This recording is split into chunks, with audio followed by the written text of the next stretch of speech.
俺が勝つならあんたはクズだ。一緒にすんじゃねえ!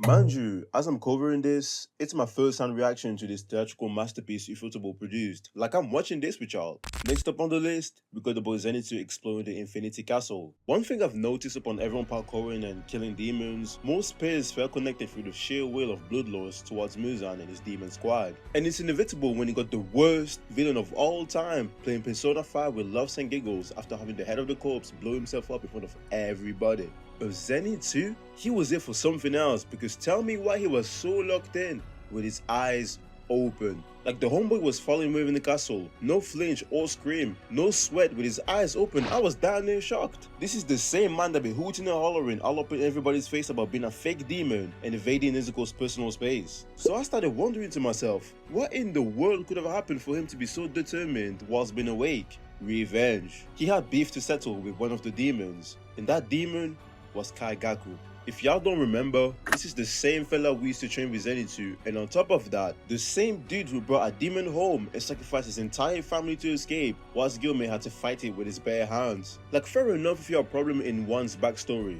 but two people, and one of them being an Ashira too, and to make it worse, the strongest Ashira?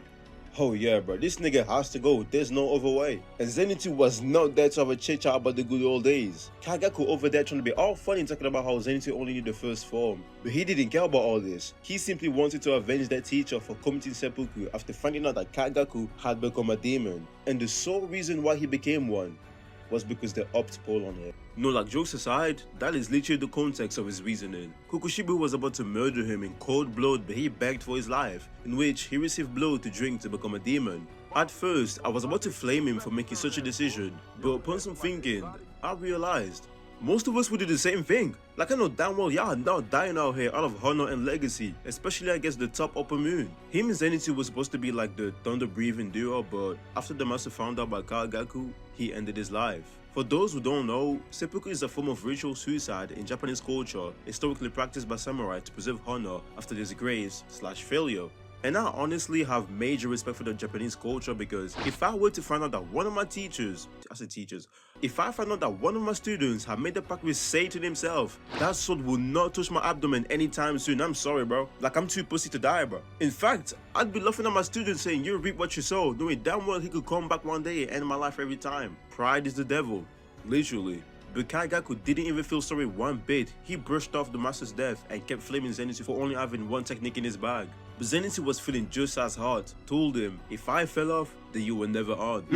He didn't know how to learn the first thunder form, but Zenitsu could. Him and that demon were not the same. And that had the demon in heat, so he chopped up enough with the third thunder form. But Zenitsu speed blitzed him and nearly took his head off. He thought he was dreaming. Zenitsu was not there to play around. All them tears are gone and wiped off. He's ready to beat the bricks out of that upper 6 replacement. Kaigaku rushes in with a second thunder form and sends Zenitsu flying over, and they start boxing left and right with no break. Zenitsu gets taunted into using his first form, but that joint did nothing to the demon. Even worse when you realize that's really the only move he got in his bag. Yo, we gotta pray for a miracle, man. Kaigaku rushes in with the third form again and hits from all angles. Zenitsu tries to counter with the first one once more, but he doesn't learn from his mistake first time, because he still got sent back. And the demon decides to finish him off by mixing the fifth form and his blood demon out, causing Zenitsu to have a skin breakout. Didn't even make him spit blood or anything, bro. He deadass decided to break his skin. Like, wow. I don't wish this type of hatred on anybody, bro. Yo, whatever skincare routine he had in his bag,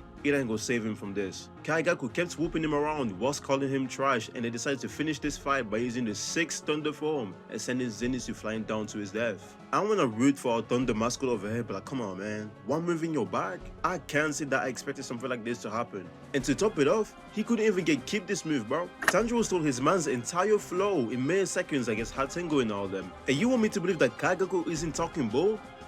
Yeah, you know what? Even though he's a loser, he's someone made up a great point against Zenitsu's competence that I cannot disagree with. I mean, if Tanjiro can do it, I can do it too. In fact, I got my own version of thunder breathing. Y'all wanna see it? Hold up. Thunder breathing. 8th form. Job application. I bet some of y'all didn't expect that, huh? But let's get back on track. As Zenitsu is falling down, he thinks about the old days where he'd protect Kaigaku's name for not being good enough to learn the first form, despite the both of them hating on each other. But deep down, Zenitsu really respected him like an older brother this entire time. He blames it on himself for not being there when he needed help. And so, to make up for his mistake of ignoring Kaigaku this entire time, Zenitsu gets right back on his feet. And what comes next? Bro, you genuinely cannot make this up. I'm thinking with all the lightning that he's putting out, he'll use the most powerful first thunder form ever used in history. But oh boy, was I wrong. In fact, I gotta apologize, I wasn't familiar with his game. Because tell me what, the second he launches, he's talking about a 7th form and literally speed blitz Kaigaku and kills him in one go. I was taken aback. But most importantly, we gotta address 2 things there. First of all, we smoking on a Kaigaku pack, he can go ahead and burn with Danzo and whoever's up in hell. But the first point I wanna address is Zenitsu's skill set, or potential. I'm gonna need you to understand the situation right now. Zenitsu mastered the first form, but he couldn't learn the other 5. But you're telling me he was able to come up with a 7th form on his own?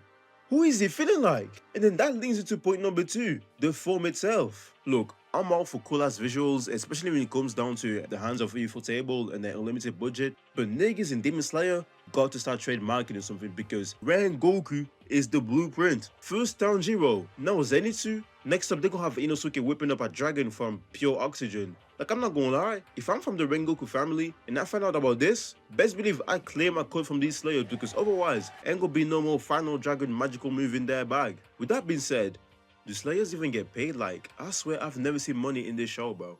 But anyway, Zenitsu looked cold as hell with that move, man. I'll give him credit for it. He was hoping to use that move alongside Kaigaku one day, but you know, beggars can be choosers. He still didn't care, bro, because he was sure Zenitsu was gonna die once he hit the ground. But by the grace of God, the son of the head of the Slayers sent people to save Zenitsu, and he gets saved by Yushiro before leaving the demon to die on his own. And we smoking on that tonight. As for Zenitsu, he temporarily resided in the afterlife to meet up with his teacher, and Zenitsu was apologizing for failing him and Kaigaku at the same time. But despite all that blame within himself, his teacher turned around and told him that he's everything he could have hoped in a student. And that, ladies and gentlemen, concluded Zenitsu's path within the Infinity Castle. He's still alive, by the way, don't worry, but yeah, he needs all them cracks fixed. Someone link him that, what's it called? Let me, trying to remind myself. The ordinary, glycosid acid tunnel is how you say it, I think. I'll just put a picture, bro. And some, getting some of that CeraVe cleanser moisturizer, bro. After 3 weeks, he'll be fine.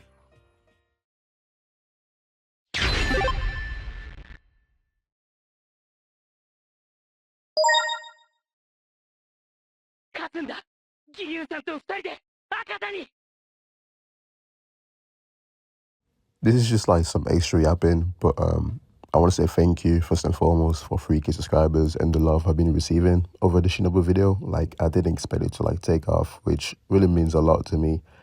I really appreciate every single like, every single comment, you know, every single interaction.